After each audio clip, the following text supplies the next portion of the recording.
When I was younger, I played a lot of flight combat simulators. It's a genre which doesn't exist much anymore. When I heard there was a flight combat MMO, I knew I had to give it a try.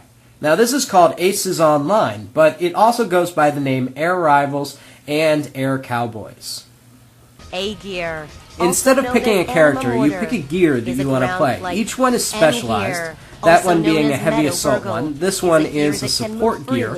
There is a bomber gear and also a light and fast interceptor gear to choose this way you want to play. There's a bit of story, but listen, this is some of the worst voice acting I've ever heard. Of Red Line Beach and Starlight Valley, 2 bases of the Bigenio. I mean, when it's this bad, why even try?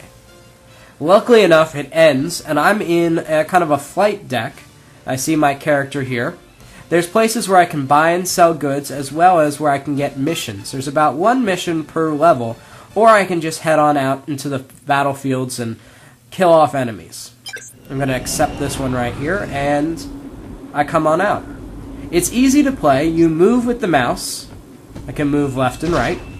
I have a missile and gun attack. I can barrel roll to the left, evade to the right, and I also have a boost that heats up my engine, so I can only use it for so long. There's a couple enemies down here, so I'm going to lock onto them and show them the business end of my gear. You don't know how badly I want to make a Top Gun reference right here, but I'll restrain myself. Mission accomplished. Please check your inventory for your reward. Once you complete a mission, you end up back on the flight deck, and you can allocate some points to further customize your character. You can also sell some of the items that you collect from enemies for money, or equip them to your gear. The only thing I found was, with so many numbers, it was very difficult to find out which was the good ones and which was the bad ones. It could have been streamlined a little. You can also buy special kind of abilities, but I can't do that till I'm level 8. So I head on out, and the next mission I'm in happens to be a tunnel. So there are some variety of missions, and I've heard later on you take on giant gunships, so that would be more than welcome. Just gonna fly through here. On some of the maps you will also find landing platforms where mid-mission you can land and for a small fee refuel your bullets and ammo and kind of gasoline, so you don't have to worry about running out of them.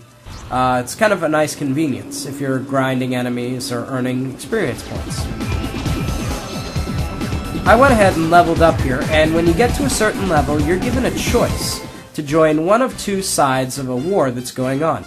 You only get to choose once, and I don't think it makes too much of a difference. But from here on out, once I've made the choice, my hub city will now be the city of that country.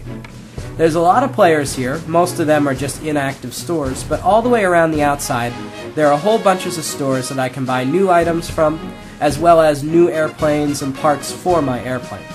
There's also an arena, but no one was fighting inside that arena, so I couldn't show it to you. Instead, I just go ahead and accepted a mission, and headed on out to the battlefields. Star Fox, anybody? This is a little familiar to me. One of the more novel ideas in this game is that the points I earn in missions from now on counts for the nation that I chose to play with.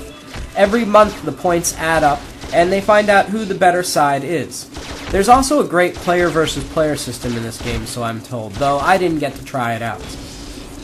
I pulled some video of what the game should look like off the website. As you can tell, at higher levels you're going to get stronger, faster airplanes with more guns and missiles than you can shake your ailerons at. But I'm kind of upset that I didn't get to play with some of these cool things early on.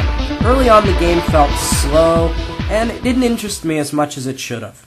It's an okay flight simulator. There's some things I would change about it, but since it really is the only game on town, Aces or Air Rivals or whatever you want to call it, I'm going to give it a 3 out of 5, and if this is the kind of game that interests you, I'd check it out.